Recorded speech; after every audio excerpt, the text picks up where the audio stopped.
I was working as a Taskrabbit Plumber on weekends to pay for our wedding. When I arrived at a job, a man opened the door and smiled. My fiancée walked past him in a towel. We locked eyes. Then she ran and locked herself in the bathroom. As I rushed after her, he said, "What the hell? Do you know my girlfriend?"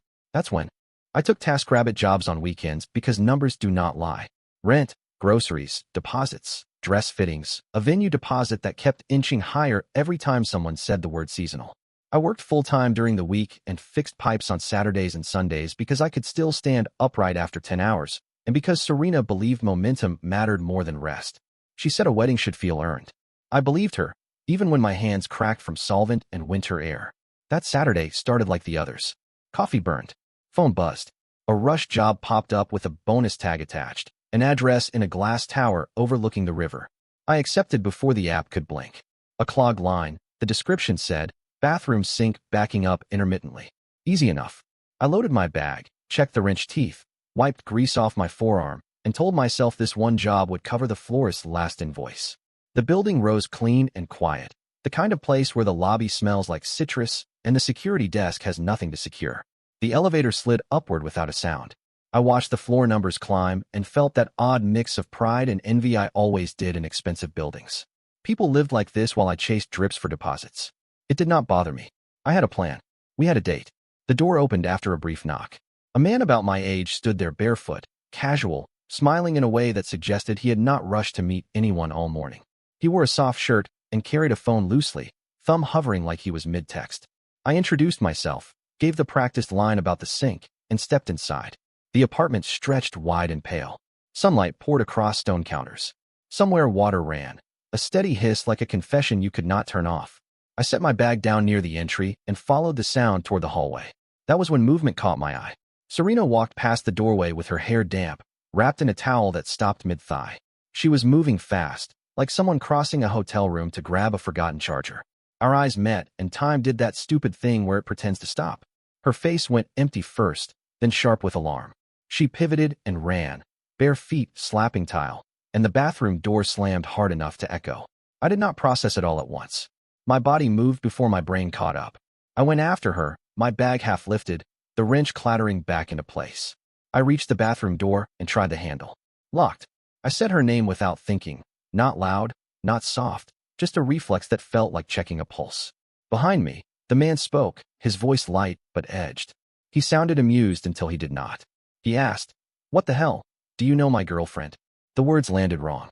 They hit in a place that had not existed a second earlier.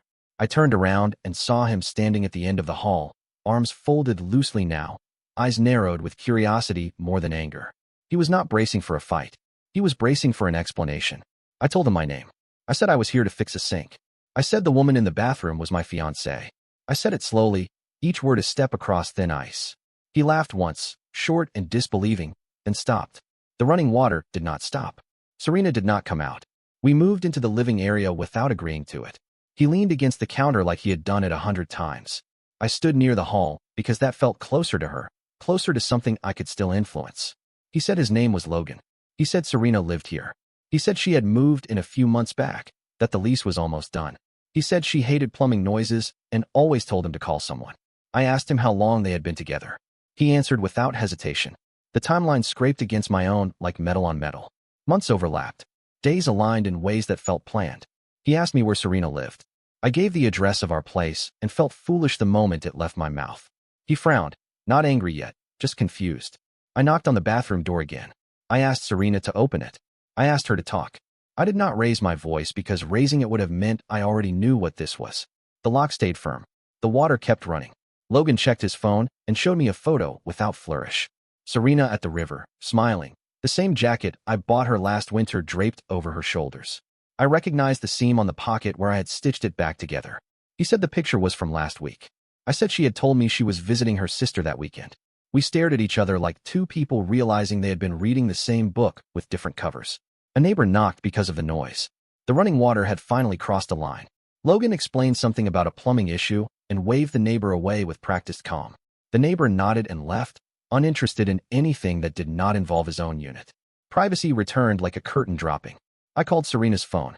It rang once, twice, and stopped. She did not answer. Logan tried his own call and got the same result.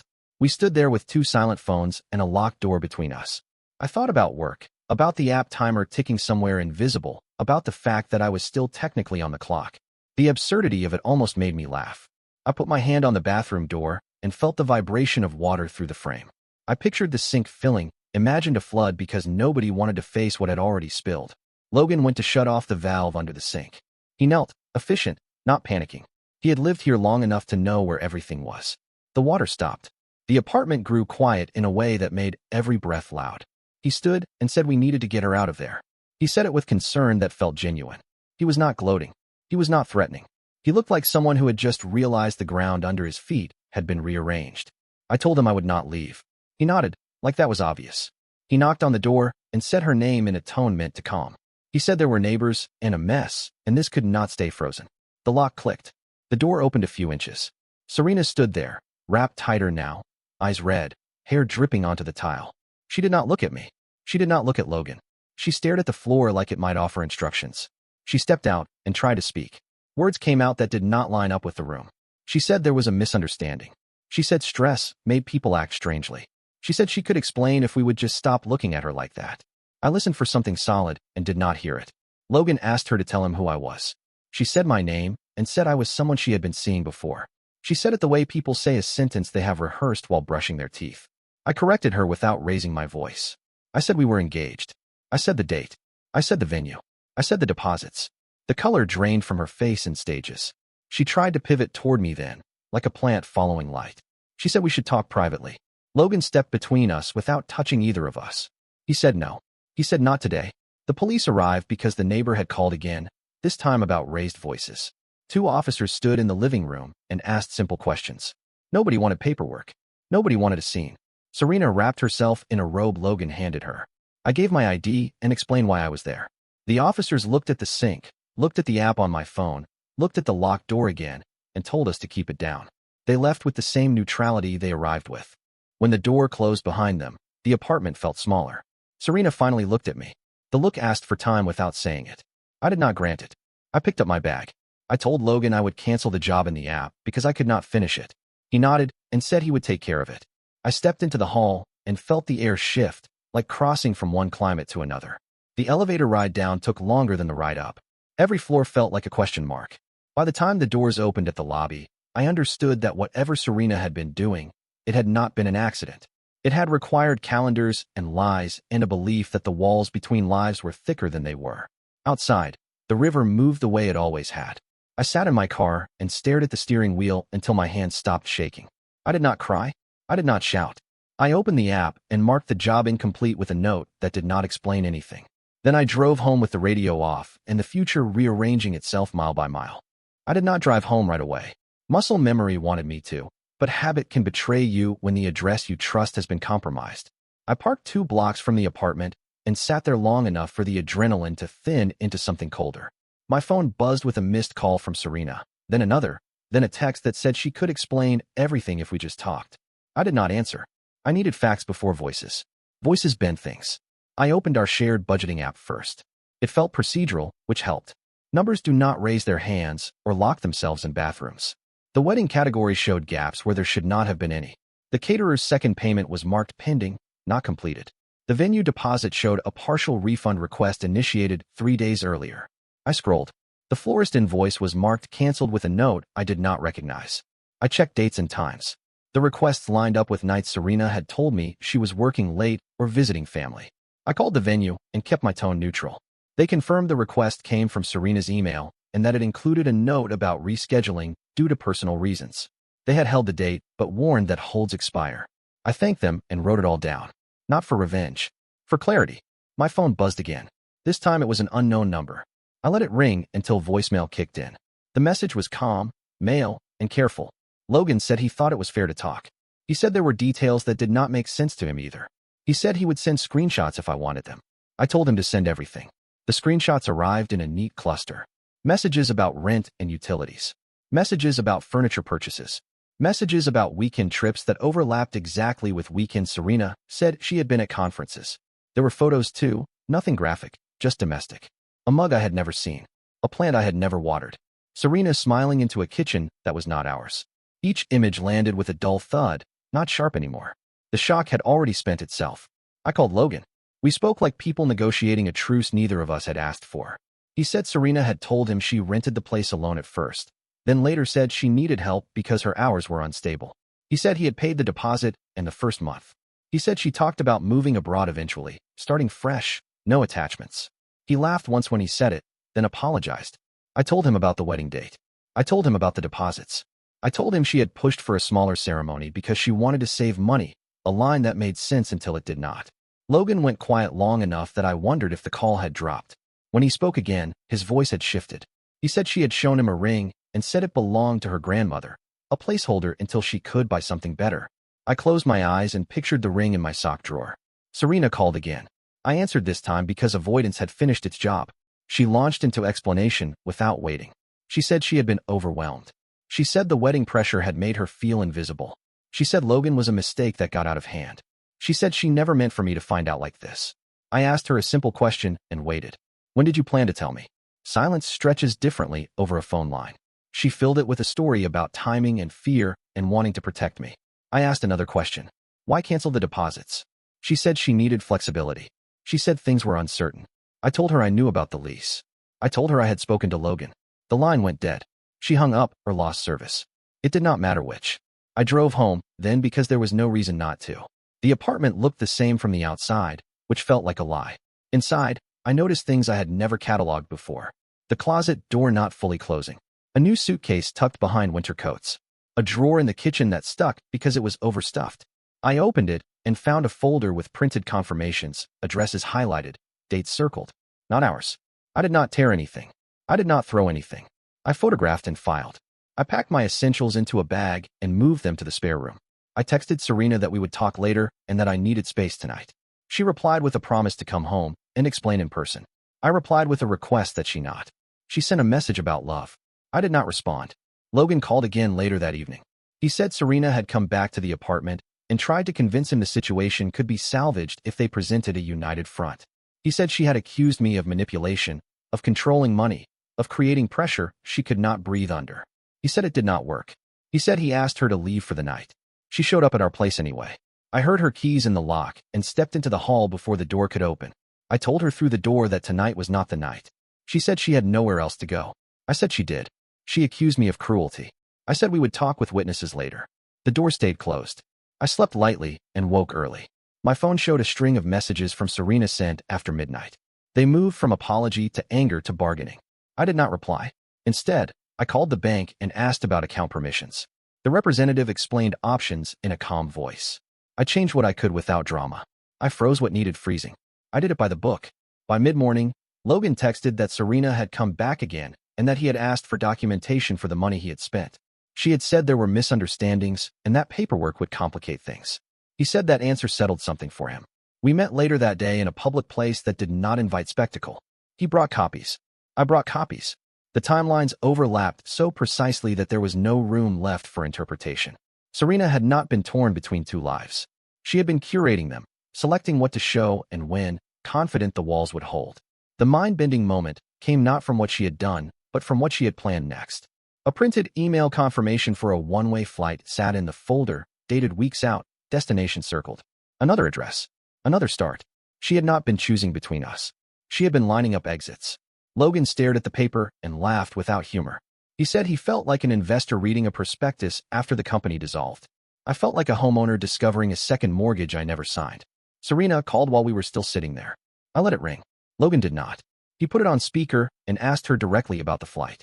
The pause was long enough to count. She said plans change. He said lies end. We stood and left without ceremony. Outside, the day carried on. People walked dogs. Cars idled at lights.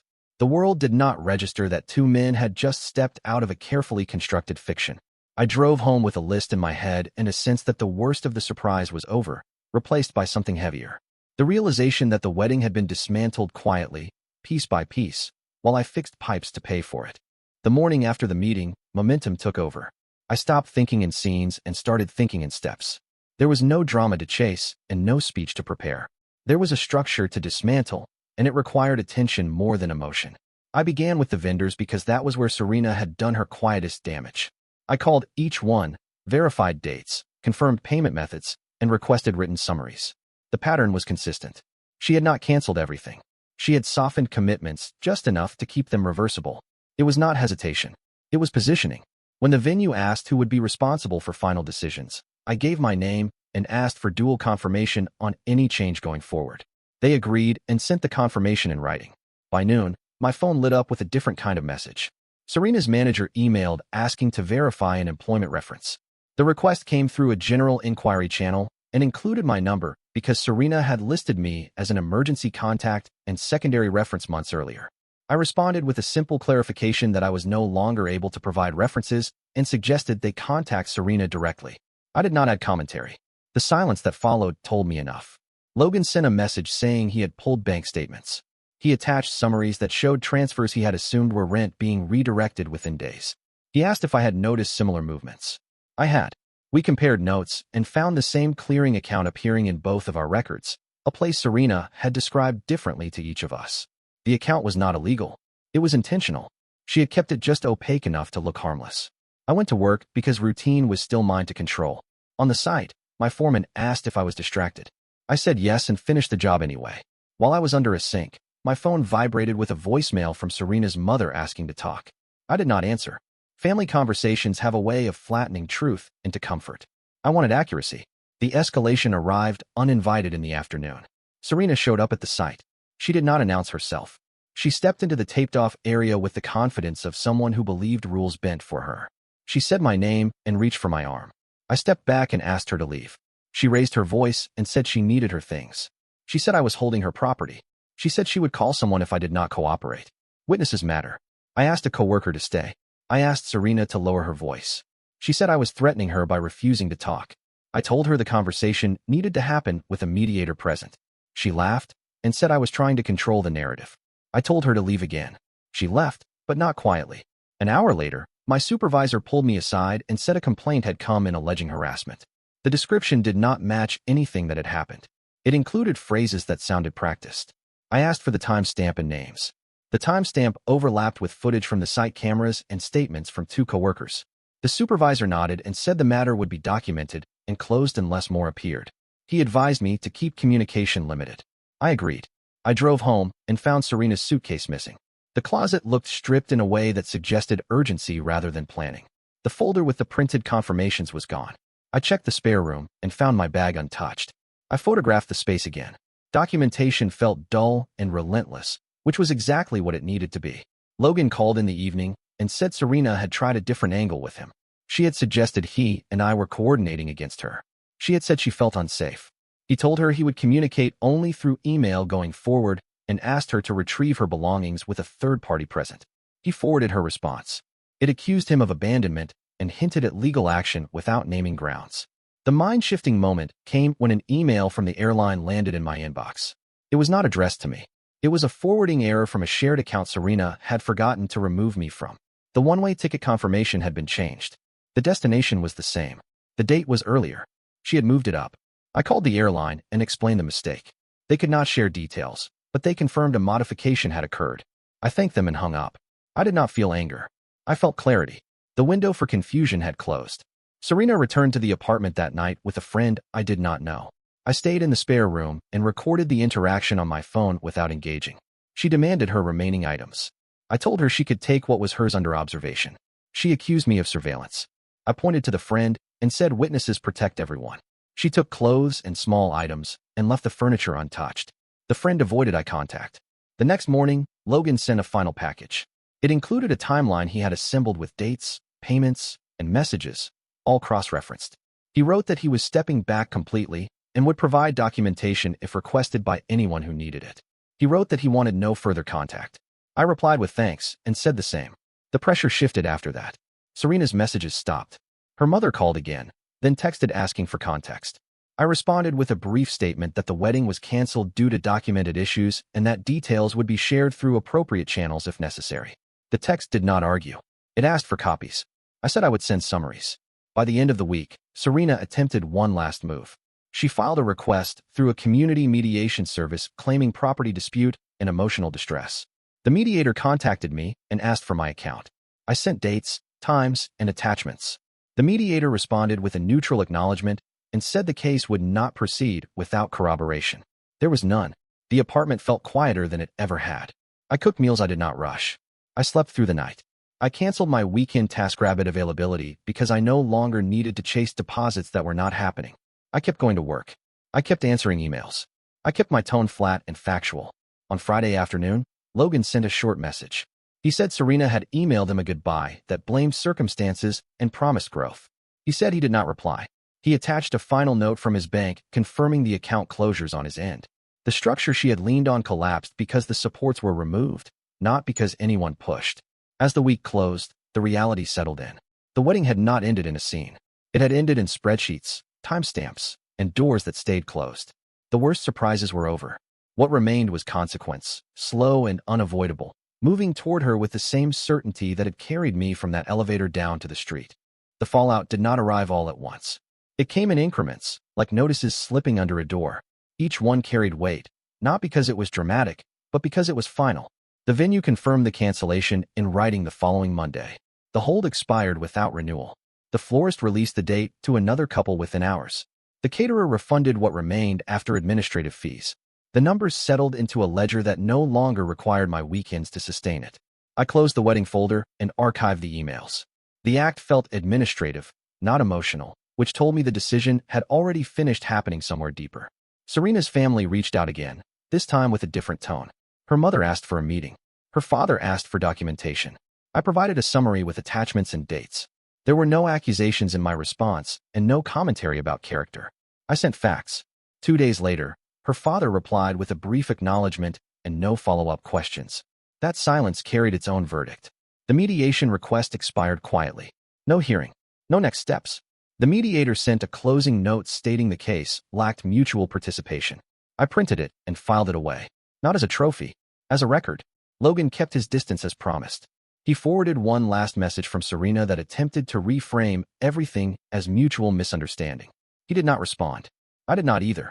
When someone is used to exits, the absence of one is the only language that lands. At work, the harassment complaint was formally closed. Human Resources sent a neutral email confirming no action would be taken.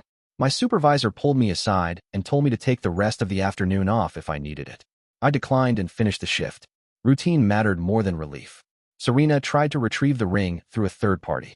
The message said it belonged to her family. I responded with a request for proof of ownership. None arrived. I boxed it and stored it with the rest of the wedding items. Some objects do not need decisions immediately. They wait. The apartment changed slowly. I moved furniture not to reclaim space, but to rebalance it. I canceled subscriptions I had never chosen.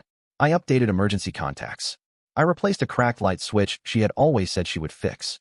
The changes were small and cumulative, like turning a dial until the noise drops out. The financial consequences reached Serena next. The clearing account Logan identified was flagged by his bank due to unusual movement after he closed his side. Serena's access was not revoked, but questions were asked.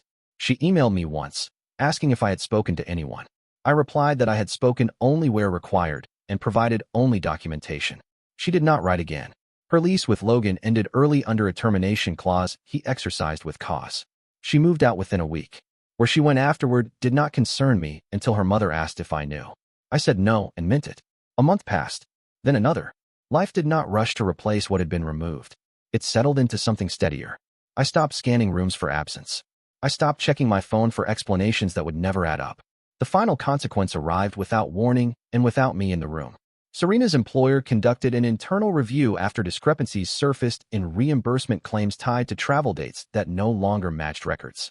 I learned this secondhand when her mother called and asked if I had ever noticed Serena struggling at work. I said I had noticed pressure, not misconduct. The call ended shortly after. I did not ask questions. I sold the ring quietly through a reputable buyer. I did not negotiate sentiment. The funds went into savings. Not for celebration. For margin. Logan and I crossed paths once, months later, outside a hardware store. We nodded. He said he had moved apartments. I said I had stopped weekend plumbing jobs. Neither of us lingered. Some chapters closed without needing summaries. The last message from Serena came late one night and contained no requests. It acknowledged damage without naming it. It spoke about growth in abstract terms. I did not reply. Growth does not require an audience. By the end of the year, the story no longer felt like mine to carry. The events stayed where they belonged, documented and concluded. Serena lost stability because stability requires consistency. Logan lost money but kept distance. I lost a future that had been constructed without my consent and gained one that required less explanation. The truth did not explode. It accumulated. And when it was heavy enough, it reshaped everything it touched.